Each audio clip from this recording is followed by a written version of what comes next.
Cœur de l'être avec Marie-Lou Brousseau.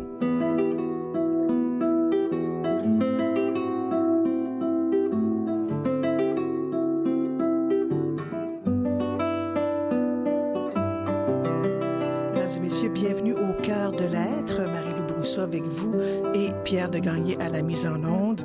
Aujourd'hui, je reçois le psychologue Jean-François Vézina. Il est auteur de plusieurs livres traduits dans de nombreuses langues, dont les succès de librairie, Les hasards nécessaires, L'aventure amoureuse, Danser avec le chaos, et peut-être que j'en oublie. Tout se joue avant 100 ans. Ah, c'est justement celui-là qui est peut-être très important parce qu'on va parler aujourd'hui du jeu. Donc, tout se joue avant 100 ans. J'imagine que la personne qui a 105, parce qu'il y en a, hein. Mais là, je suis en train de revoir le titre, là, je vais peut-être le rebaptiser « Tout se joue à tous les instants ». Ah, ça c'est merveilleux. Alors là, on parle. J'aimerais, alors moi je connais Jean-François depuis plusieurs années et je l'ai vu évoluer et là je le vois arriver aujourd'hui avec l'idée de parler de jeu.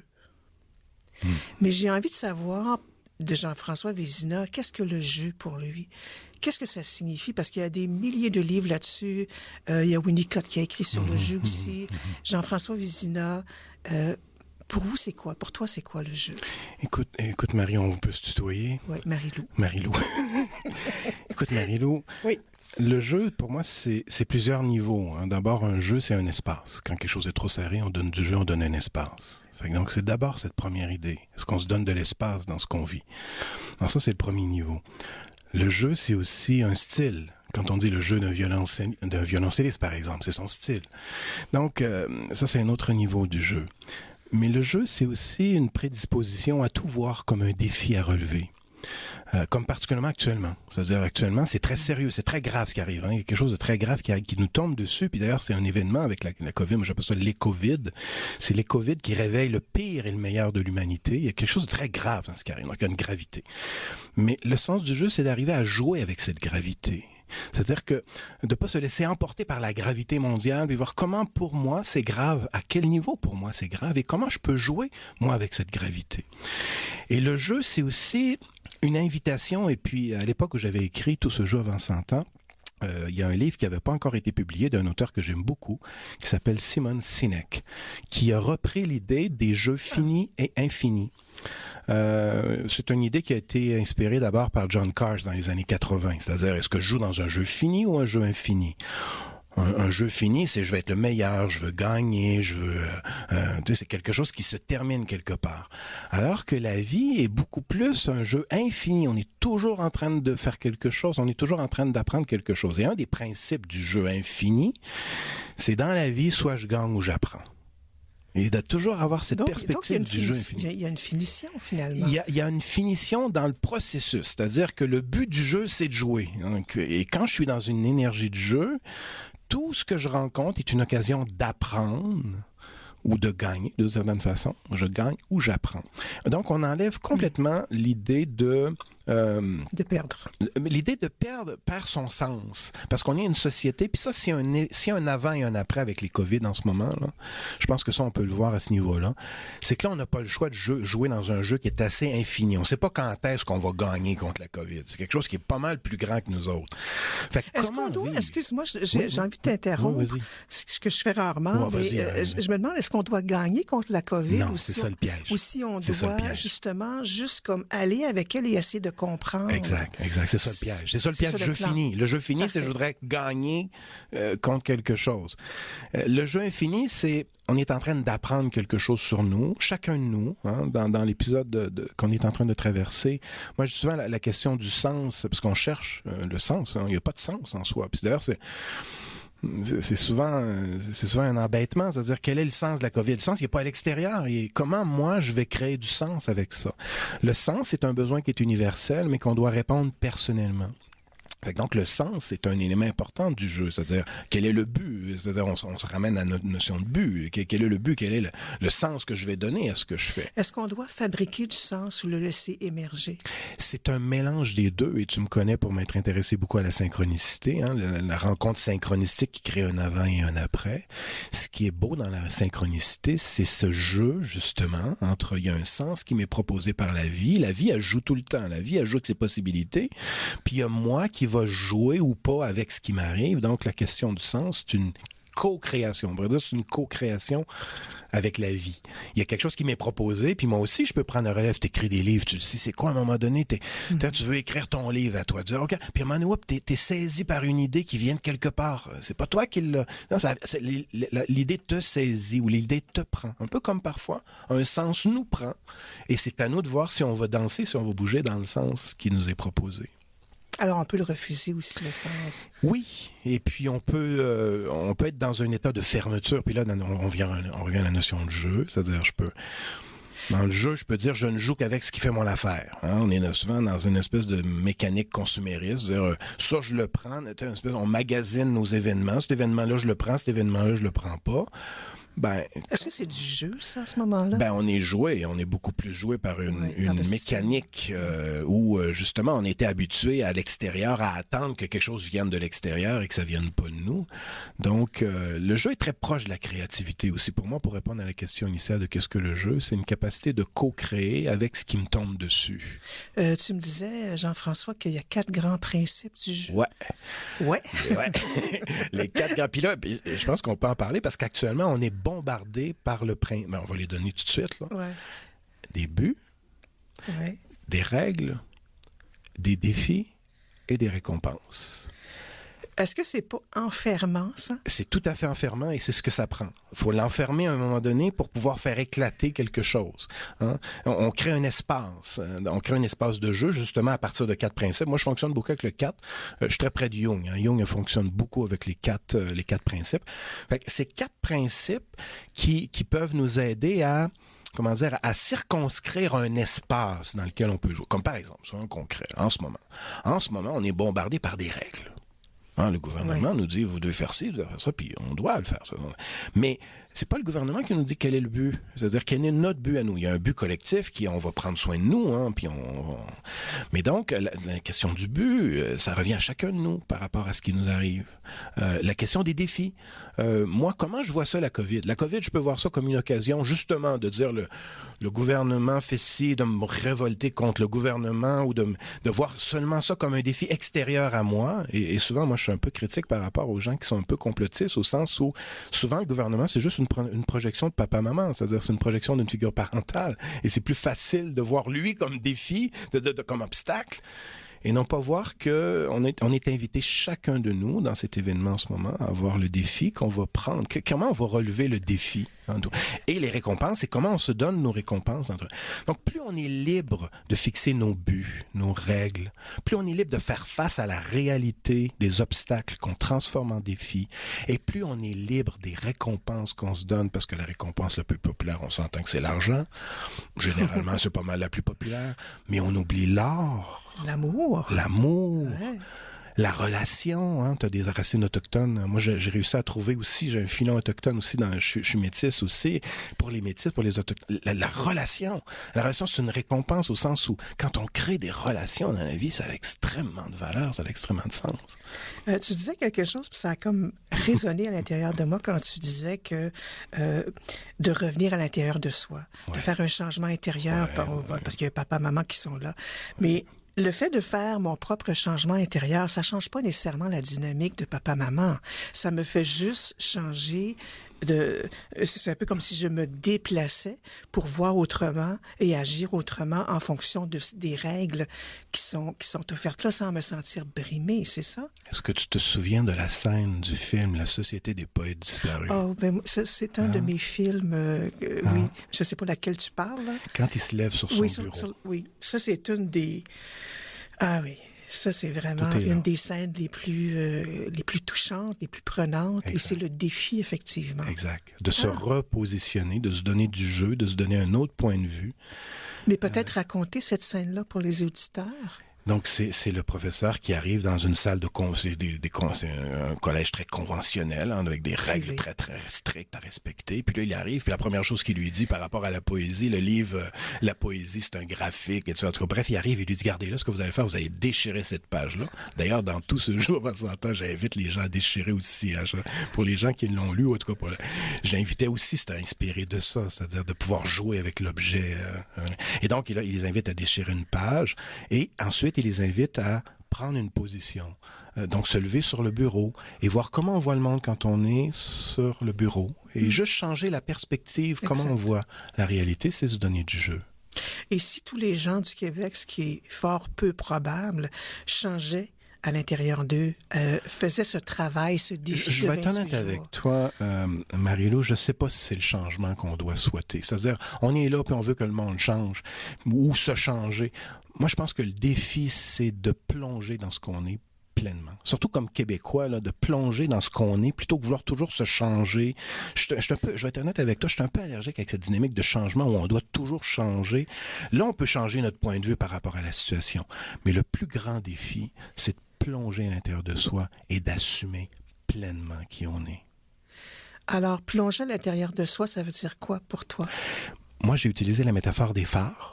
Oui, phare, P-H-A-R-E-S. Exactement. J'ai un peu joué avec la citation de Nietzsche, hein, tout ce qui ne te tue pas te rend plus fort. Plus s'amuse un peu avec fort, ça. P-H-A-R-E. Pour moi, c'est une belle métaphore, si tu me permets le jeu de mots. C'est-à-dire, le gardien de phare, c'est celui qui accepte de plonger en lui. Et il y a trois étapes pour le gardien de phare. C'est-à-dire, la première étape, c'est qu'il va placer son phare en enfer. C'est un symbole pour dire qu'il va placer son phare en haute mer, là où il n'y a personne.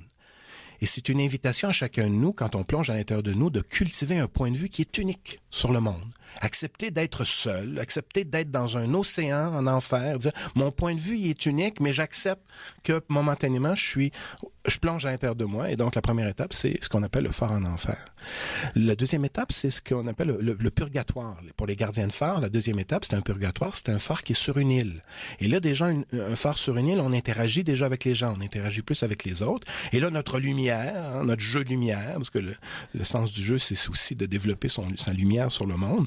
Là, notre lumière interagit avec les autres. Comment on interagit avec... on est sur une île, là, fait que là, on interagit avec les autres. Et la troisième étape du gardien de phare, c'est un phare sur la terre ferme, en plein milieu de la civilisation et tout ça. Donc, il y a quelque chose d'initiatique dans le parcours du gardien de phare où quand tu acceptes de plonger en dedans de toi, tu vas chercher une couleur, une lumière particulière. Tu voyages avec ce que tu es, exact, finalement. Mais j'en appelle quand même un petit peu à la transformation, parce que même si... je te pose la question, est-ce que c'est la même chose? Pourquoi le changement et la transformation, c'est deux mots qui sont différents? Ça veut dire que je veux dire la transformation, dans le fond, parce que... mais la transformation et le changement aussi, changement de dynamique intérieure. C'est-à-dire que pour Tout à fait. Tout à fait. Parce que je me dis, je peux être tout ce que je suis, mais je peux aussi être mal. Oui. Et ce mal-là, je peux l'envoyer dans la société et détruire autour de moi. Tout à fait. Alors que pour moi, l'important, c'est d'en arriver à me rencontrer, à être en présence de moi et à voir ces lieux-là où je suis pas connecté, où je suis pas en résonance avec moi-même ou les autres. Donc, nécessairement, il y a un changement ou une transformation. Moi, je préfère le terme transformation que changement, je suis parce que je trouve que parfois, on met un peu trop l'accent sur la dimension technique. Je vais prendre telle technique pour me changer. Et puis là-dessus, je pense qu'il faut voir qu'il y a quand même deux aspects pour les Jungiens. Moi, tu es psychanalyste jungien. Oui, c'est-à-dire, je m'intéresse à Jung, mais tu sais, on lui a posé la question, Jung, il a dit, vous n'avez pas peur, comme un moment donné, les gens viennent jungien, et Jung a dit, heureusement, je ne suis pas jungien. Fait en tout cas, je dis que je m'intéresse à Jung, mais pour Jung, l'originalité d'une personne pousse comme une fleur. Alors, il y a du changement dans une fleur, hein, elle grandit. Oh, oui. Donc, c'est de l'intérieur vers l'extérieur. Puis, ce que j'observe, moi, ça fait 25 ans que je pratique comme thérapeute, j'adore mon travail, mais ce que j'observe souvent, c'est que les gens, ils viennent dans un espoir de changer, comme ils viennent chez le garagiste. Changez-moi ce morceau-là, changez-moi ci, changez-moi ça. Alors, c'est un peu dans ce sens-là que je suis un peu parfois allergique à la notion de changement, où les gens sont souvent, puis je m'inclus là-dedans, si j'étais autrement, je serais mieux, ou si j'avais ça, je serais mieux aussi. Et donc, c'est pour ça que soyons curieux du changement qui se fait naturellement à l'intérieur de nous. Du changement ou de la transformation?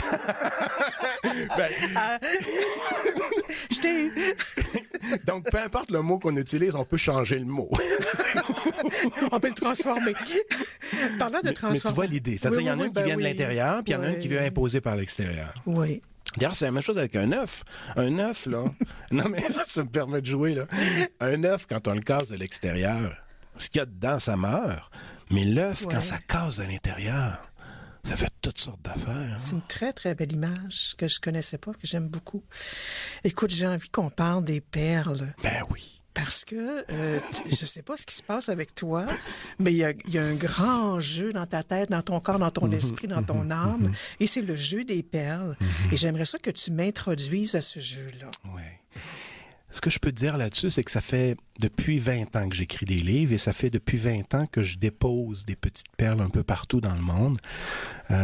Des perles, on parle des billes, on parle... Écoute, je vais être honnête avec toi, les billes, ça vient du pot de ma belle-mère. C'est-à-dire, ma belle-mère, elle a un pot de... je la remercie, d'ailleurs, je l'adore, ma belle-mère. C'est rare qu'on aime notre belle-mère, hein, mais c'est rare, j'adore ma belle-mère. Et donc, j'ai pris ça dans son pot de billes. Mais elle doit plus en avoir beaucoup, si t'en as non, justement, récemment, elle me disait... bon, fait que je l'ai acheté chez Walmart aussi, chez Dollarama, d'ailleurs. Ouais. Fait que la bille en soi, là, pas de valeur en soi, c'est une bille. Ouais. Hein. Et donc, depuis des années, depuis une vingtaine d'années, je dépose à des lieux qui sont symboliques, des lieux qui sont sacrés, pour moi, dans mon histoire à moi, des perles. Et je dépose aussi dans des relations qui sont symboliques, donc des lieux, des personnes, comme par exemple Raoul Duguay. Raoul Duguay qu'on connaît, je suis arrivé chez lui, je débarque avec mes perles, puis je lui donne mes perles. Je dis, regarde, toi, t'es une perle du Québec. Puis là, je lui donne ça.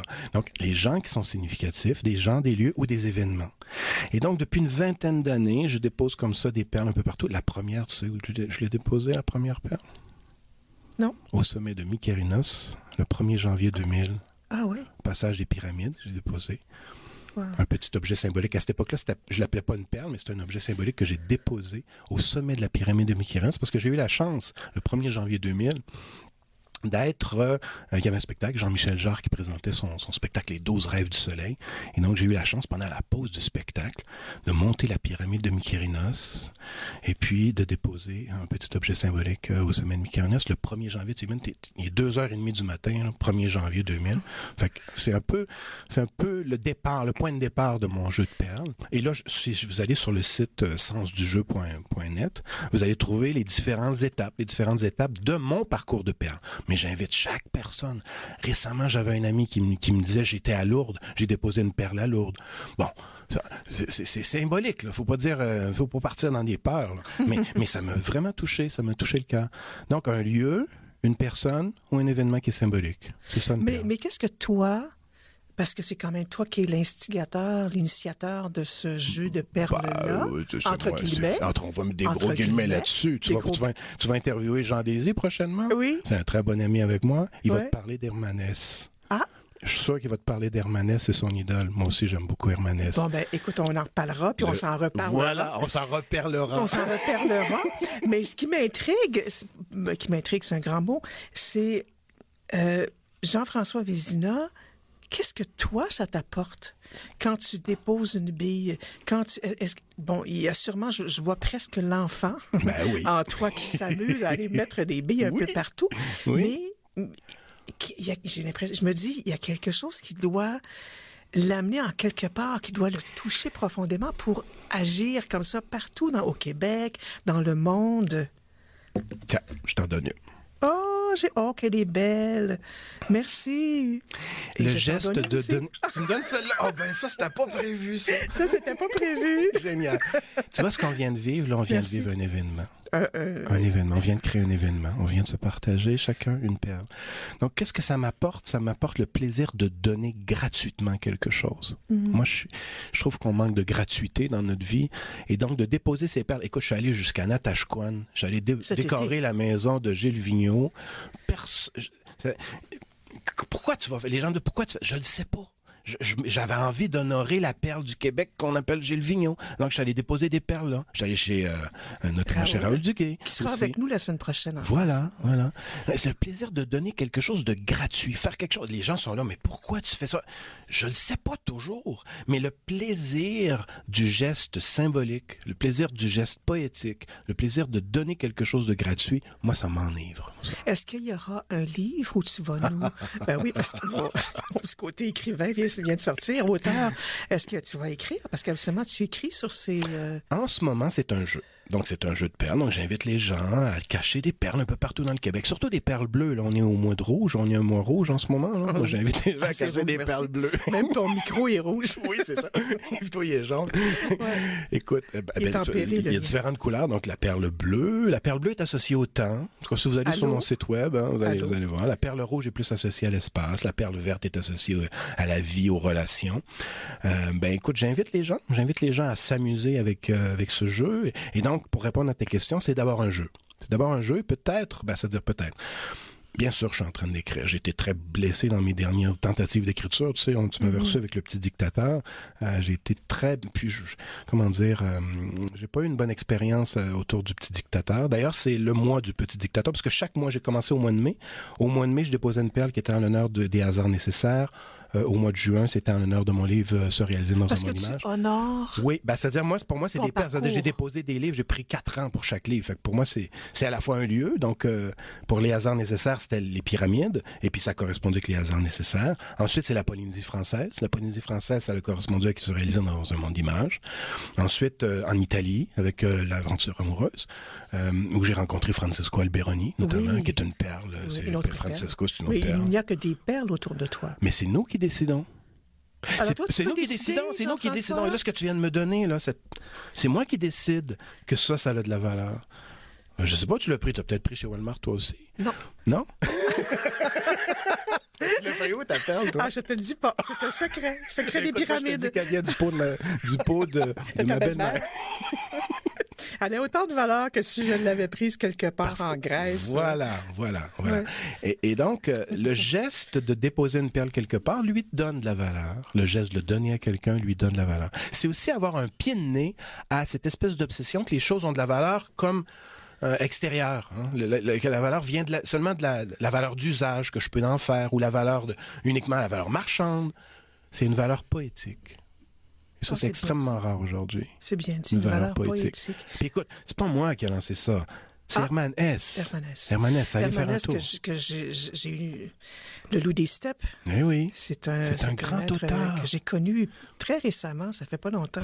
Puis c'est drôle que tu me parles de Loup des Steppes, il y a 2 ou 3 personnes qui viennent de m'en parler. C'est celui que j'ai pas lu. Alors c'est celui que je vais aller lire. Ah, ça c'est la folie. C'est la folie. Mais c'est parfait parce que c'est un monde. Je pense que ça prend des gens comme ça, des gens qui sont un peu éclatés, puis c'est dans le bon sens du mot. Écoute, moi je pense qu'effectivement, c'est-à-dire à un moment donné, il faut s'éclater aussi. S'éclater, c'est avoir du fun, aussi avoir du plaisir. En ce moment, on n'a plus de fun. Oui. C'est-à-dire que je pense qu'on peut avoir du plaisir si on se donne la permission d'avoir du plaisir. Mais quand je dis éclater, je pense autant à Raoul, à Pierre de Gagné, à Jean-François et même à moi-même et à des gens que je connais. Je pense être un être éclaté, c'est pas nécessairement ne pas avoir de frontières parce qu'on sait quand même, on connaît nos limites, mais c'est être capable justement de jouer à l'intérieur de ça. C'est pour ça, tantôt tu m'as dit il y a des limites. Oui. On joue à l'intérieur des limites. Oui, mais c'est comme ce que j'allais dire, que j'allais rajouter, c'est que ces limites-là, tranquillement, parce que je me permets d'être et de jouer de plus en plus en voyant ce que ça fait autour de moi, c'est l'expansion. Ça devient un terrain de jeu planétaire. Écoute, tu vas voir la carte que j'ai réalisé, une carte mondiale de toutes les perles. Là. Il y en a au Tibet, il y en a partout. Là. Mais t'en as pas mise là-bas.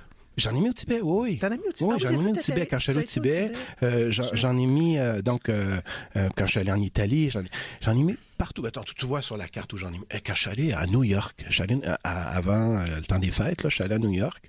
En fait... je voulais aller à la maison où Saint-Exupéry a écrit son livre de Beaver House à Long Island. Mais j'ai eu des petits problèmes à la douane. Fait qu'en tout cas, bref, quand j'ai dit à la madame que j'allais, parce que la dame des douanes elle se demandait pourquoi j'allais aux États-Unis, j'ai dit je m'en vais cacher une perle dans la maison de Saint-Exupéry. Elle a dit Fait que je suis resté 2 heures aux douanes. En tout cas, bref, je l'aurais peut-être pas dit, moi. C'est ça. Fait que je suis pas allé là. Par contre, je suis allé déposer une perle à l'endroit où Saint-Exupéry a vécu quand il était à New York même. Moi, je voulais aller au Beaver House, c'est l'île de Long Island. Mais on peut aller, ça s'appelle le restaurant La Grenouille, quand vous allez à New York. Tu connais peut-être le restaurant La Grenouille à New York? C'est là que Saint-Exupéry a écrit quelques lignes du Petit Prince. Et donc, si vous allez à New York, vous allez trouver une petite perle en face, le pot de fleurs en face du restaurant La Grenouille où Saint-Exupéry a vécu. C'est merveilleux. Il y a des chansons, il n'y a pas des chansons, de la musique, l'improvisation printanière au piano. Alors, oui. Ce sont des musiques que tu as composées. Exact. Donc, pendant le printemps dernier, le confinement printanier, je trouvais ça assez poétique. On se confine au printemps. Ce que je faisais, c'est que j'improvisais au piano. Donc, je m'installais au piano à chaque soir pour détendre les gens. Donc, j'avais des lives. Je faisais des lives de piano. Et ça, c'est une improvisation brute. Je l'ai improvisé comme ça, je l'ai lancé comme ça. Ça s'appelle l'improvisation printanière. On l'écoute.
Alors, c'était de la belle musique, donc l'improvisation printanière de Jean-François Vézina, qui est avec nous.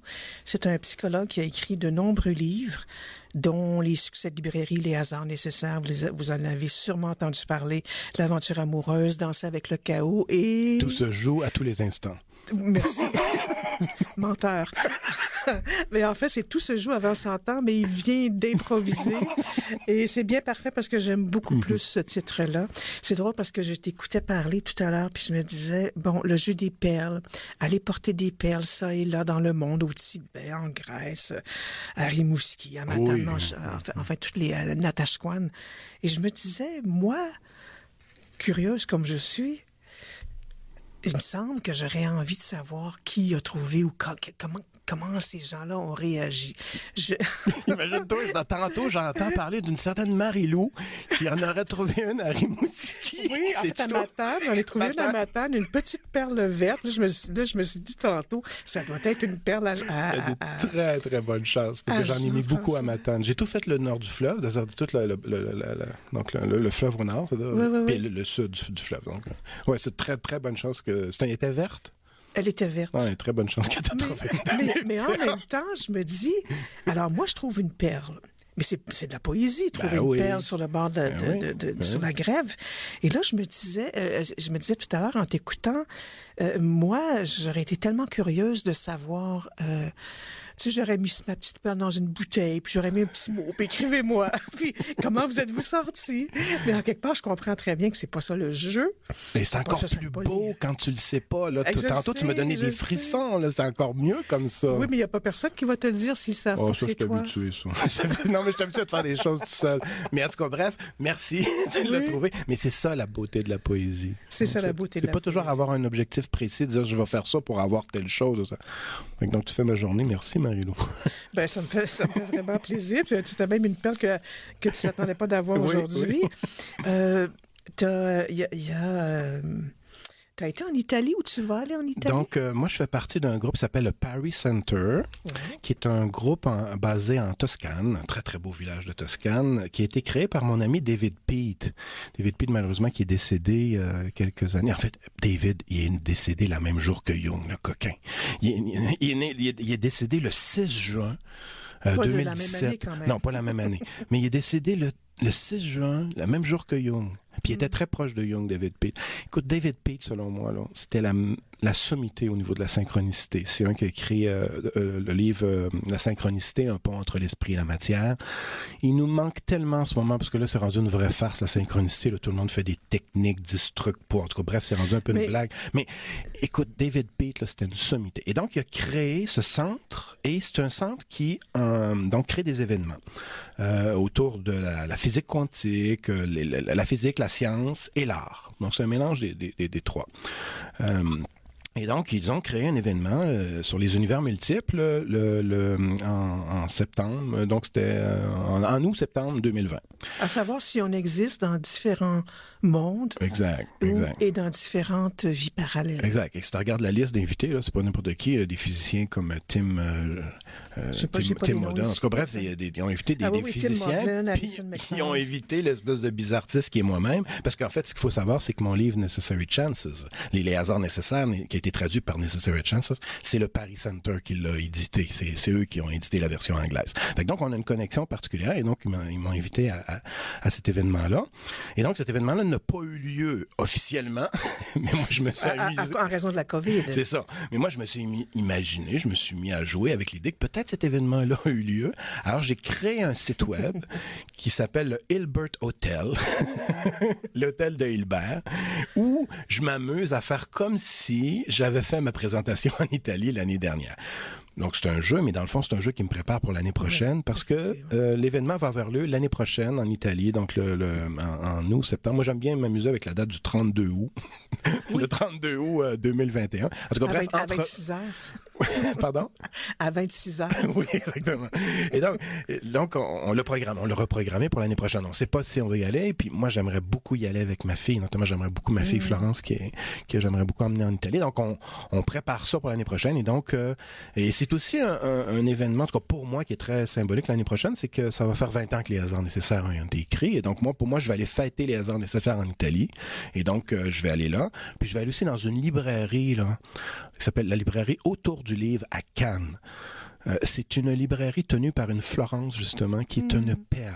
C'est une perle, cette femme-là. C'est une gardienne, vraiment une gardienne phare, là, des libraires gardienne phare. Là. C'est vraiment, je la vois vraiment comme une gardienne phare du savoir. Là. Et donc, on va fêter les 20 ans des hasards nécessaires, si c'est possible, à la librairie Autour du livre à Cannes. Donc, l'année prochaine, j'organise un événement autour de tout ça, et dont notamment une conférence sur les univers multiples. Il y a 3 questions, Jean-François, que je vais être certaine qu'on aborde avant de nous quitter.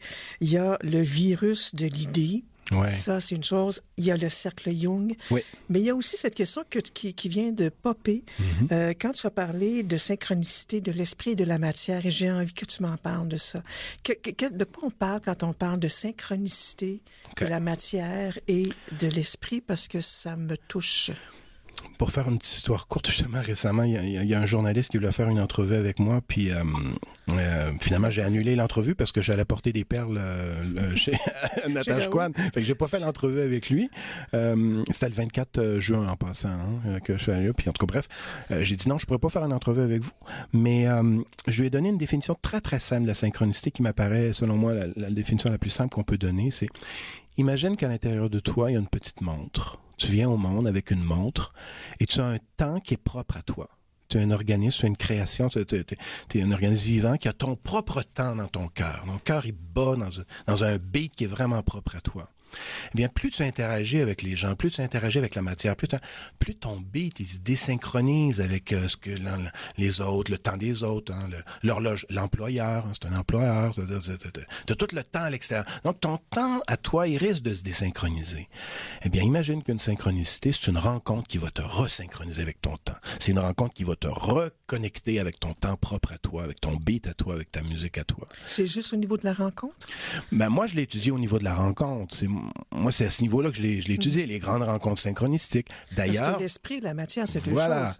D'ailleurs, pour parler du Cercle Jung de Tequanondé, c'est ma nouvelle création. J'ai été président du Cercle Jung de Québec pendant 7 ans. Parce qu'il faut le mentionner, tu es psychanalyste jungien. C'est ça, j'ai une orientation jungienne. Et donc là, je crée un nouveau cercle, le Cercle Jung de Tequanondé, dans lequel on va s'intéresser à l'apport de Jung pour mieux comprendre les enjeux de la société à travers les concepts de Jung, mais on va utiliser le cinéma et je lance ça en primeur ici. On va en faire un le 12 octobre. Lundi, le 12 octobre, je vais quand même redonner tout ça, on va pas retrouver ça sur mon site web, sur le film A Star is Born, qui est une rencontre complètement synchronistique entre deux personnes. Bon, c'est un peu cucu, là, vous allez dire, là, mais si on va un peu en dessous, c'est ça une rencontre synchronistique. C'est-à-dire, il y a quelqu'un qui vit dans un temps qui est propre à elle, mais à un moment donné, il se désynchronise. Et c'est une chanteuse qui a un grand talent pour... Voilà, c'est Lady Gaga. Exactement, Lady Gaga, qui a un petit côté trickster qui est assez intéressant, mais donc là-dedans, elle joue le rôle de quelqu'un qui a une voix et qui fait une rencontre qui va permettre à cette voix-là d'émerger. Et donc, c'est ça une rencontre synchronistique. Alors oui, je me suis intéressé plus à la rencontre synchronistique, mais il y a tout un travail à faire. Puis ça, c'est d'autres personnes, comme par exemple, j'ai signé une préface récemment de Géraldine Prévost-Gigant, qui a écrit un livre qui s'appelle La force de la rencontre, qui s'intéresse beaucoup à la synchronicité, elle aussi. J'ai signé sa préface. C'est une auteure, moi, qui m'impressionne beaucoup, parce que, comme je disais, il y a toutes sortes de choses qui se disent sur la synchronicité, mais c'est quelqu'un qui m'apparaît très sérieuse et qui s'intéresse justement à la vie symbolique, c'est-à-dire la dimension symbolique des synchronicités qui, à ce moment-là, est à un autre niveau. C'est-à-dire, il y a la rencontre qui va créer des avant et des après, mais il y a une vie symbolique, des symboles. Et donc, c'est les différents niveaux qu'on pourrait dire de la synchronicité. La grande rencontre, puis les petits symboles qui viennent nous réveiller. Oui, alors c'est ça, ce qui m'amène quand même à cette idée du virus de l'idée, parce qu'il y a les petits symboles, il y a les grands symboles, il y a les rencontres qui se font différemment sur les réseaux sociaux et qui deviennent presque un virus, entre guillemets. Oui. Mais d'ailleurs, tu me permets de faire de la pub. La deuxième rencontre, on va faire ça sur le documentaire de Social Network qui est diffusé en ce moment sur Netflix, qui questionne justement le rapport aux médias sociaux. Dans le fond, on se demande qu'est-ce qu'on a créé, cette espèce de média social-là. À la base, ça pouvait avoir une fonction de connexion, mais à un moment donné, on se rend compte que... De connexion et de communication. Mais c'est ça, mais à un moment donné, on bifurque vers... Mais si Jung était aussi aujourd'hui, il dirait, c'est simplement le miroir de l'inconscient collectif. Et donc, on va faire une rencontre, ça va être le 16 octobre notamment, on va se pencher sur la dimension symbolique des Internets et de comment on peut justement rester créatif avec ce jouet. Parce que le problème, c'est pas l'Internet, c'est ma relation à l'Internet. C'est ça qui est le problème. Et effectivement, c'est un lieu où les idées deviennent des virus. C'est-à-dire que les idées qui se promènent sur Internet, à un moment donné, on se met à copier cette idée-là. D'ailleurs, c'est quoi la différence entre la vie et un virus? Un virus ne vit pas par lui-même. Il a toujours besoin de se copier pour exister. Le meilleur exemple de ça, c'est Palpatine dans La Guerre des Étoiles. C'est-à-dire, lui, il peut pas vivre par lui-même, il est toujours en train de chercher du monde pour essayer de... C'est un parasite. Donc, l'idée qui se promène un peu partout sur Internet et que nous, on copie, le copier-coller de l'idée, à un moment donné, on se rend pas compte, mais nous, on propage un virus, le virus des idées sur Internet aussi. Donc, on a à s'arrêter à un moment donné et se dire, là, qu'est-ce que je copie, là? Qu'est-ce que je suis en train de copier? Parce que je fais partie d'une espèce de chaîne à un moment donné où je me fais prendre là-dedans. Fait que donc, on va s'interroger là-dessus, puis on va aussi s'interroger à partir du film Ready Player One, un film de Steven Spielberg qui est absolument génial, qui montre finalement la quête du Graal dans l'univers virtuel. Parce que moi, je crois beaucoup qu'il y a une possibilité de créer quelque chose avec l'univers virtuel. Si on est moindrement créatif, on peut s'en servir comme un écran pour notre inconscient, pour en apprendre plus sur nous. pour en apprendre plus sur nous. C'est-à-dire un peu à la manière de Jung, c'est-à-dire un miroir de soi-même. Exact, toujours un miroir de soi-même. Qui permet éventuellement la transformation. Et les changements. Et les changements. Mais tu sais, puis si on veut être très concret, puis j'aimerais aussi, pour passer à la prochaine pièce, te parler de la prochaine pièce que je l'ai composée hier. Octobre bleu. Octobre bleu. Ça, c'est un exemple. C'est-à-dire, là, en ce moment, on est dans un mouvement où on dit, là, on va être dans un octobre rouge. C'est-à-dire, là, on se met en rouge, on est en zone rouge. Le Québec a des zones. Mais ça, c'est un premier niveau. C'est-à-dire, on le sait que certaines zones sont rouges dans l'espace physique. Mais qu'est-ce qui nous empêche, nous, les poètes ou les gens qui veulent avoir un peu, de dire, ouais, mais moi, je mets des petites zones bleues au Québec. Ça, c'est une petite zone bleue. Et comment on peut remettre de la poésie, parce que là, il n'y a pas de bleu en ce moment. Hein, mais ça, c'est une action extérieure qui vient se conjuguer en même temps avec quelque chose d'un choix intérieur. Exact. Donc, dans ton être, tu te donnes des espaces bleus. C'est ça, se donner du jeu. Se donner du jeu, c'est se donner des espaces Rouge bleus. et bleu, ça fait vert. C'est la petite bille que j'ai trouvée. Puis le rouge et bleu, là, tu le vois partout dans Ready Player One. Les personnages sont rouges et bleus. Tu le vois dans Star Wars aussi. Bref, il y a des belles jonctions à faire. Mais donc, Octobre bleu, c'est une pièce que j'ai composée hier soir. Puis moi, je me donne un défi. Puis je donne ça comme défi aux gens. Je dis, regardez, là, les 28 jours qui s'en viennent, on va être rouge. Mais on fait ça pour être mieux collectivement, pour qu'on soit mieux ensemble. Mais vous, qu'est-ce que vous avez envie de relever comme défi, vos 28 jours, là? Hein, on va être dans une période de 28 jours, on peut se donner un défi. Et c'est la pleine lune aujourd'hui. Donc moi, ce que j'ai fait hier, c'est que j'ai composé un début de toune. Un début de toune, moi, j'aime bien faire les débuts de toune. Fait qu'écoute, je te l'offre. J'ai appelé ça Octobre bleu. Puis moi, je me donne comme défi, à la fin du mois, d'en faire une vraie toune. Fait que Quand on parle de toune, on parle de musique, bien sûr. Ça, parce que j'ai un nouveau CD que je veux sortir et je vais probablement la mettre là-dessus. Donc, ça s'appelle Octobre bleu. Je vous demande d'être très compréhensif. Là, j'ai fait ça d'une shot hier soir avant de partir. Parfait. On t'écoute.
Alors voilà, ça coupe comme ça, cette musique Octobre bleu. Et ce qui m'amène à poser une question à Jean-François Vézina sur Décembre rouge. Oui. C'est-à-dire que j'aimerais qu'on parle du temps des fêtes, parce que déjà sur les réseaux sociaux, il y a comme un genre de petite panique. Bon, c'est-à-dire qu'il y a une grosse panique, mais il y a aussi une petite panique qui commence à être installée par rapport au temps des fêtes. Les gens ont peur de ne pas pouvoir vivre, parce qu'on a peur que justement cette distanciation et ce confinement se répercute jusqu'au temps des fêtes et qu'on ne puisse pas être avec la famille, avec les amis, fêter, etc. On parle du temps des fêtes. J'aimerais que tu me donnes un peu ton avis sur ce moment qui est quand même important pour les Québécois, mais pour tout le monde. Et on parle du temps. Ben, peut-être juste sur la peur. C'est-à-dire, quand tu as peur, à qui tu donnes ton pouvoir? Je pense que c'est toujours ça qu'on doit se demander. Quand j'ai peur, à qui j'ai... Donc, j'ai peur de ne pas avoir un temps des fêtes. J'ai peur que ça soit... Parce qu'habituellement, on est habitué que ce soit l'extérieur qui nous dit quoi faire pendant le temps des fêtes. On va dans les magasins, puis en tout cas, bref, on est habitué. Le temps des fêtes, la plupart du temps, c'est pas à nous. C'est comme... Fait que moi, ce que j'ai envie qu'on fasse, c'est qu'on s'arrête, puis qu'on se dise, toi, une fête, ça veut dire quoi pour toi? Arrête-toi, puis fais-en des fêtes. C'est quoi pour toi une fête? Qu'est-ce que tu as envie de fêter pendant le temps des fêtes? Puis moi, c'est ça qui m'a conduit vers Raoul Duguay. C'est-à-dire qu'au départ, moi, je voulais organiser un colloque sur le temps. Je voulais organiser une fête du temps. Je voulais qu'on fête le temps. Je voulais qu'on s'interroge sur le temps et par les hasards nécessaires de la vie, j'ai une amie qui travaille au Musée du Québec et qui m'a mis en contact avec Raoul. Et c'est comme ça que je suis allé vers Raoul. Je dis, Raoul, ce sera le fun qu'on fasse quelque chose avec le temps. Puis j'ai rencontré chez Raoul une profondeur. C'est un philosophe qui a une extrême profondeur. C'est un des plus grands, à mon avis, au Québec. Voilà. Alors, j'arrive chez Raoul, je dis, gars, ce serait le fun d'essayer d'organiser quelque chose, fêter le temps. Fait que donc, c'est un peu dans cette mouvance-là que j'ai envie qu'on s'arrête, puis qu'on se dise, mais moi, là, la fête du temps, ou le temps de la fête, ou le temps des fêtes, ça va être quoi pour moi cette année? Il y a bien sûr le gouvernement qui va nous dire de faire un certain nombre de choses. Ça, c'est une chose qu'on ne contrôle pas. Mais toi, tu as envie de vivre ça comment? Avec qui? Et puis de s'arrêter, puis de fêter le temps. Et donc, moi, ce que j'aimerais, c'est organiser un anti-bye-bye. C'est-à-dire, le bye-bye, tout le monde, on va arriver à la fin de l'année, on va dire, excuse-moi, on ne sac pas ici, c'est... Bon, désolé. Mais 2020, on ne veut plus rien savoir. OK, on est habitué ça au bye-bye du passé. Si on faisait une espèce d'événement Bienvenue 2021. Un renversement. Un renversement. Bienvenue 2021, là. Puis toi, 2021, j'ai envie de vivre ça, j'ai envie de vivre ça. Puis j'ai envie de faire des fêtes. Mais fêtes, reprendre le pouvoir de la fête. Créer des événements. Mais en même temps, je trouve ça très intéressant. Mais je me dis, bon, on part du principe qu'il y aura peut-être, on ne le sait pas encore. Mais admettons qu'il y a des règles gouvernementales et que moi, je me dis, j'ai envie de fêter avec ma famille à Rimouski, dans le bas du fleuve. Ben, il y a de l'extérieur, il y a quand même un obstacle. Et cet obstacle-là peut générer du jeu, cet obstacle-là peut générer de la créativité. Donc, je peux penser à fêter, mais je dois penser à une autre alternative que celle de fêter en famille. Et c'est ça l'avant et l'après et COVID. C'est-à-dire, les COVID nous amènent dans un nouveau monde où on ne sait pas de quel type de monde on va avoir. Là. Mais on doit s'arrêter puis identifier justement, moi j'ai envie de fêter ça comment? Et ça se peut que ça soit une occasion pour les gens de dire, moi je suis tanné d'acheter des cadeaux tout le temps, puis là je veux vivre, moi je veux écrire une lettre par exemple. Et puis le cadeau que je vais offrir cette année, c'est je vais prendre le temps, je vais écrire une lettre, ou je vais faire une toune si on est musicien, je vais faire une toile. Écrire un livre. Écrire un livre. D'ailleurs, moi j'ai envie de faire ça, mes prochains livres, j'ai envie de les écrire personnalisés à chacun, parce que là j'ai plus d'éditeurs qui veulent m'éditer. Mais je dis, OK, le fait qu'on rencontre un obstacle, j'en ai rencontré des avant. Comment, à partir de l'obstacle, on peut nous repositionner? Alors oui, moi c'est ce que j'ai envie de faire. J'ai envie d'écrire un livre pour la personne. Je vais probablement t'en écrire un livre. Je m'engage là avec toi. Ouais, voilà, moi j'ai un Je te dis pas quand, par exemple. D'accord. Mais écrire un livre personnalisé pour chacun, écrire un poème, ça peut être des occasions de fêter autrement. Mais en même temps, j'ai envie de te dire qu'il n'y a pas juste 2 éditeurs au Québec. J'aime ça jouer à la victime des fois. Oui, je dis ça comme ça pour justement éclater ton être. Oui. Mais donc, pour revenir à la notion de fête, c'est un événement. Et ça, là, ça me vient du grand... L'Einstein moderne, là, c'est Carlo Rovelli. Carlo Rovelli, il s'appelle Carlo Rovelli. C'est lui qui a écrit le livre L'Ordre du temps. Si vous voulez vous faire un cadeau de Noël pour réfléchir à la notion de temps, allez vous chercher le livre L'Ordre du temps de Carlo Rovelli. Il dit plein de choses là-dedans. Notamment, une façon de mesurer le temps, c'est que l'univers a commencé chaud et il va être froid, il va se refroidir. Ça va toujours être comme ça qu'on va savoir qu'il y a du temps qui passe. Ça commence chaud puis ça se refroidit. Bien sûr, on peut essayer de réchauffer la planète artificiellement. On est capable, hein? On est capable. Puis on est capable. Si tu as vu le film Tenet, le film Tenet, c'est quelqu'un qui refuse que le temps passe. Fait qu'il se dit, on va tout enlever ça, puis on va essayer de revenir dans le passé. On va essayer de réchauffer le passé au lieu de laisser le temps passer. Mais il y a quelque chose par rapport au temps, moi, qui me... Ouais. Je me dis... Pourquoi on fait... Bon, je sais qu'on est dans une société, qu'on n'a vraiment pas le choix, mais en même temps, il y a une référence au temps qui devient, tu sais, le temps des fêtes, le temps de ci, le temps des anniversaires, etc. J'ai rencontré Richard Bach, tu sais. Ah, toi, là! Toi, là! Et j'ai passé beaucoup de temps avec lui sur son île. Je t'envie tellement là, pour ça. Mais... Lui me disait, je ne donne plus jamais mon âge. Puis c'est pas une question que quand tu arrives à 60 ans, à 70 ans, à 80, que là, tu dis, ah, ben là, je suis mieux de pas donner mon âge. Parce qu'il dit, souvent, les gens te cadrent dans un temps. Et parce qu'ils te cadrent dans un temps, tu restes dans leur tête et dans l'univers au complet. C'est exactement ça. C'est exactement le temps carré. Le temps carré. Moi, c'est le temps rond que je veux. Moi, j'aime mieux pas de temps, tu sais, comprends? Ben, c'est ça. Mais pour revenir sur l'âge, moi, ce que je rajouterais à Richard Bach, là, le temps, c'est une fréquence. C'est une vibration. C'est une vibration. Ouais. Laisse pas la société t'enfermer dans une fréquence à la mode ou une fréquence. Le temps, c'est une fréquence. C'est-à-dire l'âge. L'âge est une fréquence. C'est comme tu dis à quelqu'un, il y a, je sais pas, 70 ans. À partir du moment où on dit 60 ou 65 ans, la retraite, alors c'est comme tout est déjà programmé. Ouais. Et c'est comme s'il n'y a plus d'espace.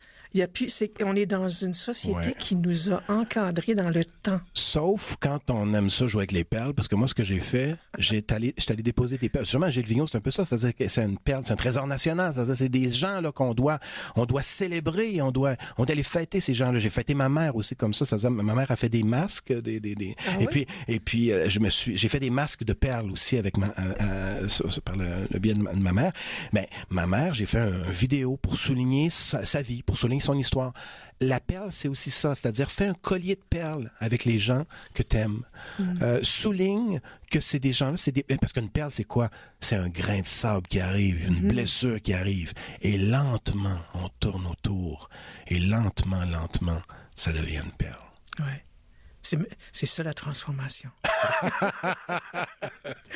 Mon cher Jean-François Vézina, c'est toujours un plaisir que toi tu viennes dans notre studio. Merci. Je te remercie infiniment aussi de ta parole, c'est toujours instructif. Et si on veut te joindre, si on va avoir des perles ou des billes, comment on fait pour te joindre? Sensdujeu.net. Sensdujeu.net. Sensdujeu.net. Ma page Facebook, c'est celle qui a le moins de likes. Moi, j'aime pas ça avoir des likes. Elle est difficile à trouver des fois. Mais donc, ma page Facebook, sensdujeu.net ou jfvézina.net. jfvézina.net. Ou promenez-vous dans le Québec. Vous allez en Gaspésie, il y en a plein. Si vous allez à la maison de René Lévesque, j'ai placé des perles chez René Lévesque, il y en a partout, alors promenez-vous. Puis, merci. C'est moi qui te remercie, Marie-Lou, c'était un trésor, t'es une perle justement du Québec, toi aussi. Une perle du Québec. Écoute, avec Raoul Duguay, avec Gilles Vigneault, mon cœur est comblé. Je te remercie infiniment. Merci. D'ailleurs, on parle de Raoul, c'est lui qui sera avec nous la semaine prochaine. Cool. Et je te remercie infiniment de ta visite de venir de Québec, d'ailleurs, c'est tout un événement, surtout dans deux régions rouges, Québec rouge, en bleu, dans le milieu. Et un gros merci aussi à Pierre de Gagné. Je vous dis à la semaine prochaine.